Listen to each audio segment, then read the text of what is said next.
TNPSC தரப்புலேருந்து நமக்கு ராஜ் அவர்கள் இந்த போஸ்டர் ட்விட்டரில் போட்டிருக்காங்க. அதாவது 12/7/2025 அன்று நடந்த குரூப் 4 தேர்வில் எந்த கேள்விகள் நீங்கள் பாடத்திட்டத்திற்கு வெளியே இருந்து எடுக்கப்பட்டதென்று நினைக்கிறீர்களோ அதை ஸ்க்ரீன்ஷாட் எடுத்து எனது பதிவில் பதிவிடுங்கள் அப்படின்னு சொல்லிட்டு.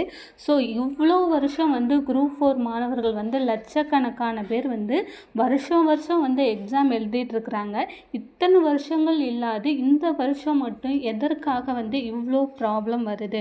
ஸோ நீங்கள் கொஸ்டின் பேப்பர் அவங்க எவ்வளோ டஃப்பாக இருந்தால் எவ்வளோ பேர் பார்த்தீங்க அப்படின்னா குரூப் 4க்காக தன்னோட வாழ்க்கையே தொலைச்சிட்டு, அதாவது குரூப் 4 தான் எல்லாமே அப்படின்ற அளவுக்கு 2 வருஷம் 3 வருஷம் 4 வருஷம் 5 வருஷம் கூட படிச்சுட்டு இருக்கிறவங்க இருக்கிறாங்க. அவங்க எல்லாரோட கனவும் பார்த்தீங்க அப்படின்னா இப்போ கேள்விக்குழியாக இருக்குது. அந்த அளவுக்கு பார்த்தீங்க அப்படின்னா நமக்கு தமிழ் கொஸ்டின்ஸ் பேப்பர் அவ்வளோவே டஃப்பாக இருக்குது.